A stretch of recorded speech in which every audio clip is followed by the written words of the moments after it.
விஜயின் அரசியல் பயணம் இன்று நேற்று தொடங்கியது இல்லை. இன்று விஜய் நடிகராக தனது 33ஆம் ஆண்டை நிறைவு செய்துள்ளார். அவர் செய்த 33 முக்கிய மக்கள் சேவைகள் என்னென்ன விரிவாக காண்போம். நடிகராக தனது ஒவ்வொரு பிறந்த நாளிலும் அவர் பிறந்த எழும்பூர் அரசு மருத்துவமனைக்கு சென்று அன்று பிறக்கும் குழந்தைகளுக்கு தங்க மோதிரம் அணிவித்து மகிழ்வதை வழக்கமாக கொண்டிருந்தார்.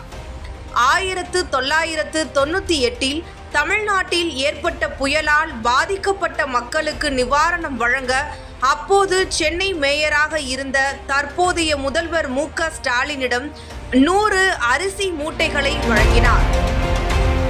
விஜய் ரசிகர்கள் செய்யும் உதவியை பிரதிபலிக்கும் வகையில் விக்ரம் நடித்த ஐ திரைப்படத்தில் விஜய் ரசிகர்கள் அரிசி கொடுக்கிறாங்க என்னும் வசனம் இடம்பெற்றிருக்கும். சாதி மதம் பார்க்காமல் இரத்த தானம், ஏழை மக்களுக்கு தையல் இயந்திரம், நோட்டு புத்தகங்கள், மாற்றுத்திறனாளிகளுக்கு 3 சக்கர வண்டி போன்ற பல உதவிகளை தனது சொந்த செலவில் அமைதியாக செய்து வந்தார். சர்வம் தான மையம் திரைப்படத்திலும் விஜய் ரசிகர்களின் இரத்த தான உதவி குறித்த காட்சியும் இடம்பெற்றிருக்கும்.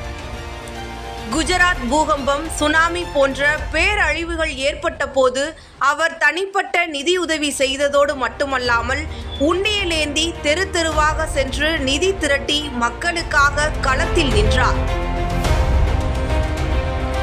கும்பகோணம் தீ விபத்தில் குழந்தைகள் உயிரிழந்த போது குழந்தைகளின் பாதுகாப்பில் அலட்சியம் செய்யக்கூடாது என்று எச்சரித்தார். ஈழத் தமிழர்கள் படுகொலை செய்யப்பட்ட போது சேப்பாக்கத்தில் உண்ணாவிரதம் இருந்து தனது எதிர்ப்பை வெளிப்படுத்தினார். டெல்லியில் பிரதமர் மன்மோகன் சிங் முன்னிலையில் பொங்கல் சிறப்பு அஞ்சல் தலையின் முதல் முத்திரை ஆல்பம் விஜயை வைத்து வெளியிடப்பட்டது. மீனவர் பிரச்சனையில் நாங்க புலிக்குட்டிகள் என்று உரக்க கூறி மீனவர்களுடன் நின்றார். நாகையில் இலங்கை அரசுக்கு எதிராக போராட்டம் நடத்தி பிரதமருக்கு 25,000 தந்தி அனுப்ப வேண்டும் என கோரிக்கை வைத்தார். ஓசூரில் ஏழை மாணவர்களுக்கு இலவச பள்ளிக்கூடம் தொடங்கினார். பல ஏழை தம்பதிகளுக்கு இலவச திருமணங்களை நடத்தி வைத்தார். ஏழை மாணவர்களுக்கு இலவச கணினி மையங்களை திறந்தார். மாணவர்களை ஊக்கப்படுத்தும் விதமாக 10 மற்றும் 12ஆம் வகுப்பில் முதல் மதிப்பெண் பெற்ற மாணவர்களை தொகுதி வாரியாக அழைத்து சுமார் 14 மணி நேரம் கால்வலி கூட பொருட்படுத்தாமல் நின்று அவர்களை கௌரவித்தார்.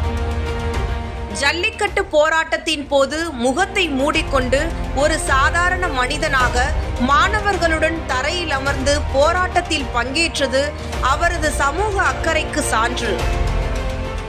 நீட் தேர்வால் தற்கொலை செய்த அரியலூர் அனிதாவின் வீட்டிற்கு சென்று நானும் ஒரு தங்கையை பறிகொடுத்தவன் என்று கண்ணீரோடு ஆறுதல் கூறி குடும்பத்துக்கு துணையாக நின்றார்.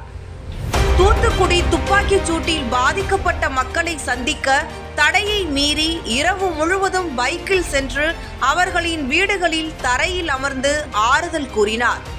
கொரோனா காலத்தில் 1,30,00,000 நிதி உதவி வழங்கினார். கேரளா வெள்ள பாதிப்பின் போது லாரியாக நிவாரணப் பொருட்கள் அனுப்பி உதவி செய்தார். இலவச சட்ட ஆலோசனை மையம், ரொட்டி, பால், முட்டை திட்டம், விலையில்லா விருந்தகம், விலையில்லா வீடு திட்டம் போன்ற அரசாங்கம் செய்ய வேண்டிய பல பணிகளை தனிப்பட்ட முறையில் செய்து காட்டினார். மணிப்பூர் பிரச்சனை முதல் CAA, லாக்அப் மரணங்கள் வரை எந்த சமூக பிரச்சனையையும் தவறவிடாமல் குரல் கொடுத்தார்.